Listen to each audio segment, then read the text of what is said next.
गिबियावनो आङो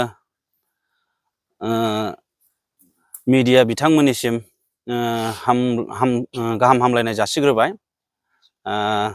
दिनै आं मोनसे प्रेस मिट लानो नागिरदों, मानो जोंनि बे मोनाबिलि पिकनिक स्पटनिफ्राय। बिनि थाखायनो आं नोंथांमोनखौ हामबाय होग्रोदों। आं बुंनो नागिरनाया बेनोदि जोंहा फैगौ गाबोन 26 नभेम्बर खालि बे जोंनि हाथिसार दादगारि भुटान बर्डार सेरनि बे मोनाबिलि पिकनिक स्पटखौ अपेनिं खालामगोन। बे अपेनिं सेरेमनियाव जोंहा माखासे आलासि बिथांमोन हांख्रायनाय जादों।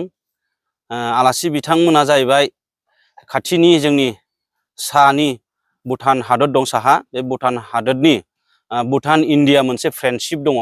बे फ्रेन्डशिपनिनो बिफानि प्रेसिडेन्ट, लोगोसे आरो फैफाबावगोन भुटाननिनो एसपि, बे बिथांमोनखौ लेंहरदों आरो बिथांमोनजों गोबां भुटाननिनो मोजां मोजां मानसिफोर फैफागोन।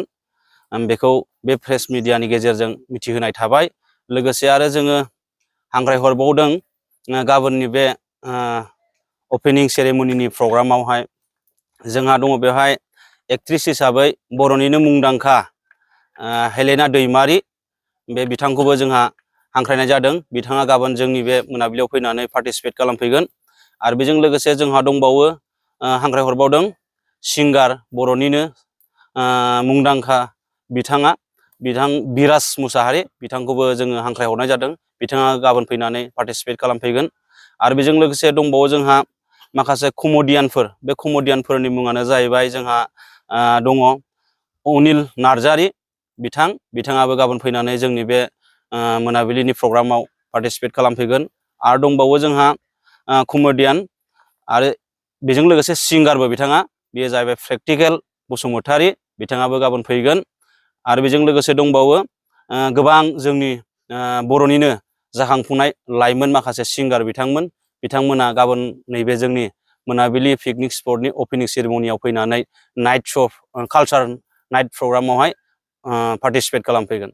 बेखौनो नैबे मिडियानि गेजेरजों आङो मोनाबिलि पिकनिक स्पटनि जानानै गासै बिटिआर ओनसोलनि रायजो राजा नोंथांमोननिसिम मिथिहरनाय जाबायदि जेन नोंथांमोना गाबोन नैबे 26 नभेम्बर खालि लैहोर लैहोर फैनानै जाहाथे नैबे मोनाबिलि पिकनिक स्पटआव मदद होफैयो, बाहागो लाफैयो आरो नायफैयो, बेखौनो नोंथांमोननिसिम नैबे जोंनि मोनाबिलि पिकनिक स्पटनिफ्राय मिथिहरनाय थाबाय।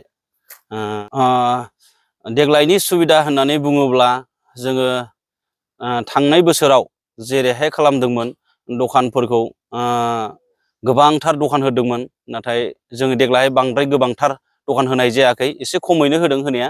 मानो होनब्ला बांद्राय दखान होयोब्लाबो मानसिफ्रा गावजों गावनो नांलायनाय खमलायनाय जायो, बेनिखायनो जोङो एसे खम खालामना होदों दखानखौ। अब्लाबो जों जायगाखौ एसे फुवारसिननानै होदों, प्लेसखौ साबसिन खालामदों। आरो जोंहा गाबोन अपेनिं सेरेमनि दं। बे अपेनिं सेरेमनियाव जाय बिथांमोनहा जोंनि नैबे मोनाबिलि अपेनिं प्रग्रामाव फैगोन, बे बिथांमोनखौ जोङो कारावहाय 300 थाखा फिस लानाय जादों गाबोननि थाखायल'। आरो बेजों लोगोसे उइंगाराव दङ, उइंगार जाय बिथांमोना लानानै फैगोन बेयो जाहैबाय 500 थाखा। आरो दंबावो जोंहा बाइकआव जोंहा पार बाइकआव जोंहा 100 थाखा लानाय जागोन।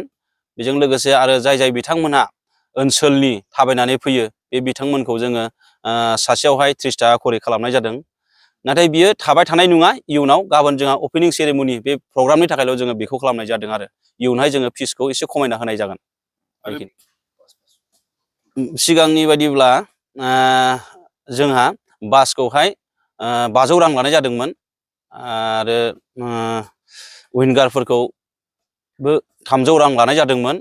ओमफ्राय माबाखौ मा होनो बाइकफोरखौबो 150 थाखा लानाय जादोंमोन थांनाय बोसोराव। दे गाबोन जे अपेनिं सेरेमनियाव नाइट प्रग्राम खालामदों, बे नाइट प्रग्रामावहाय जेखिनि गेटआव लाखिगोन, उइंगाराव 500 आरो माबायाव कारावहाय 300, बाइकआव 100, मानसिनाव 30 थाखा। बे फिसजोंनो सिङाव हाबनानै फ्रियैनो नुगोन। जोङो बे गेटआवनो लाखिखानाय जागोन, आरो जोङो फिन आरो बेवहाय टिकेट लाफिननाय जानाय नङा, बेजोंनो फ्रि नुनो मोनगोन। जोंनियावथ' निस्सय बे लाइजामखौ जोंबो मोनदों, जोंनियावबो हरदों। हरनायाव जोंनाव लिरनायाव दङ जे बे पिकनिक स्पटआव जेन रावबो अपेन जौ फाना आरो जौ फाननो मोनथारा। लोंनायखौ जेबो लिरनाय गैया बेवहाय, खिन्थु फाननो मोना होननानै लिरनाय दं।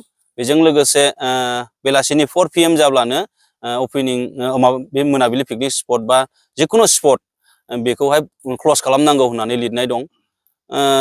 जिथु जोङो गुबुन पिकनिक स्पटआ 4 PM निफ्राय बन्द' खालामोबा जोंबो खालामगोन निस्सय, बेखौ जोंबो मानिनानै लागोन आरो गुबुनखौ फल' खालामग्रोगोन जोङो। जिथु गुबुनाबो बन्द' खालामबा जोंबो खालामगोन, बेखिनि आरो। 10 दिनाथ' सम्भब नङा, जानो हाया बे जोंनि थाखाय। मानो होनोब्ला जोङो बे पिकनिक स्पटखौ गोबां खरसा खालामनानैहाय जोङो बानायबाय। जोङो बे मोनाबिलि पिकनिक स्पटनि कमिटियाव गासै 130 जन मेम्बार्सफोर दं। बे 130 जना जाहैबाय बे हाथिसार ओनसोलाव ओरैनो थानाय बेखार सेंग्राफोर, बेखार जोहोलावफोर। बेनिखायनो जोङो माबा मोनसे थांनानै थानांगौब्ला माबा मोनसे राहा लानांगोन, माबा मोनसे उफाय दिहुननांगोन होननानै जोङो सानखांलायनानै बे माखासे सेंग्राफोरखौ लानानै जोङो बे खामानिखौ मावोब्ला जेन ओनसोलाबो जौगानाय फैगोन आरो थांनानै थानायावबो एसे राहा जागोन खोमा साननानै जोङो बेखौ बानायनाय जादोंमोन। नाथाय बियो थांनाय बोसोरनिफ्राय जोङो बे मोनाबिलि पिकनिक स्पटखौ खुलिजेनदों। थांनाय बोसोरावबो जोङो माखासे लकडाउननि थाखाय, कभिडनि थाखाय जोङो होफुंनो मोनासै। ससेल' होनानै जोङो बन्द' खालामनांगौ गोनां जादों। बेवहाय जोङो गोबां रां खरसा जादोंमोन, नाथाय जों बे रांखौ मोनफिननो हायाखै। आरो देग्लायबो जोङो बेयाव हाग्रा एसे दुफिनबायमोन, बिनिखायनो जोङो देग्लायबो गोबां फोसाबनांबाय, रां खरसाबो गारबाय। बेखौ जोङो 10 दिनजोंथ' जों बोखांनो हानाय नङा, बे सम्भब नङा। जों बेखौ मानिनानै लानो हानाय नङा आरो। माखासे पार्टिगआव थायो, फुजा मेला होनना बुङोब्ला फुजा मेलायाव जुवा थायो, गुबुन रोखोम दाइस थायो, बायदि बायदि थायो। नाथाय बैफोरावहाय एसे गाज्रिबो जानो हागौ, माने फैसाफ्रा लस जायो। नाथाय नैबे पिकनिक स्पट होननानै बुङोब्ला मोनसे गोदान बोसोरखौ बरायनाय, गोजाम बोसोरखौ बाद होनानै बिदाय हरनानै गोदान बोसोरखौ बरायनाय, जेन सोरनिबा मिजिङाव फैमाल जानायफोरखौ, सोरनिबा मिजिङाव दुखु दाहा थानायफोरखौ जेन नैबे पिकनिक स्पटफोरा मोनसे उदां जायोना, बे उदां जायगायाव थांनानै एसे गोसोखौ इन्जय खालामोब्ला गोदान बोसोरजों माबा मोनसे मिजिं लानानै दावगालांनो हागोन नामा, मोजां गाज्रि गावनि लोगोजों शेयार खालामलायनानै मोजां गोसोजों मोजां दावगालांनो हागोन नामा, सोरनिबा बुजायनाय मोनगोन नामा, नैबेफोरखौ सानलायनानै बे मोनाबिलि पिकनिक स्पटआव फैयो। बिनि थाखायसो मोनाबिलि जिखुनु पिकनिक स्पटखौनो खुलिनाय जायो आरो। बेनिखायनो जों सानो बे एसे पार्टिगआव दं होननानै सानो आरो। गाबोननि दिनाव दिननि थाखाय बेखौनो खावलायनो लुबैयो जे गासै जोंनि बिटिआर ओनसोलनि बर' हारि एबा गुबुन हारि जेन स्पटआव दावबायग्रा बिथांमोनखौ नैबे जोंनि मोनाबिलि अपेनिं सेरेमनियाव गाबोनहाय मोनसे नाइट प्रग्राम दं, बे नाइट प्रग्रामाव फैनानै जेन लैहोर लैहोर फैनानै बाहागो लाफैयो आरो बे जोंनि जानो गोनां प्रग्रामखौ मेहेरगोनां खालामफैयो। बेखौनो आङो मोनाबिलि पिकनिक स्पटनि कमिटिनि जानानै गुरैयै खावलायहरनाय थायो। लामा होननानै बुङोब्ला जोंहा नेसनेल रड मोनसे दङ, ओरैहाय थाङोबा सामथायबारि मोनो, सामथायबारि बङाइनिफ्राय फैयोबा डाइरेक्ट थांबाय बियो मा होनो सोनाबहा बेंगल लामा दङ। बे बेंगल लामा थांथारबाय बेयो सोनाबहा बङाइगाव फैनानै मोनसे सामथायबारि होननाय मोनसे दङ। बे सामथायबारिजों डाइरेक्ट साहा मोनसे भुटान रड दङ। भुटान रडजों फैनानै जेरावबो हाबद्रेनो नाङा, जेजोंबो थाङा, बे दोंसे लामायानो फैनानै मोनसे SSB केम्प दंफैयो दादगारियाव। SSB केम्पनि एसे खोलाहा सोनाब सानजाहा हाबनाय मोनसे लामा दं, दोंसे लामायावनो गेट होखानाय दं।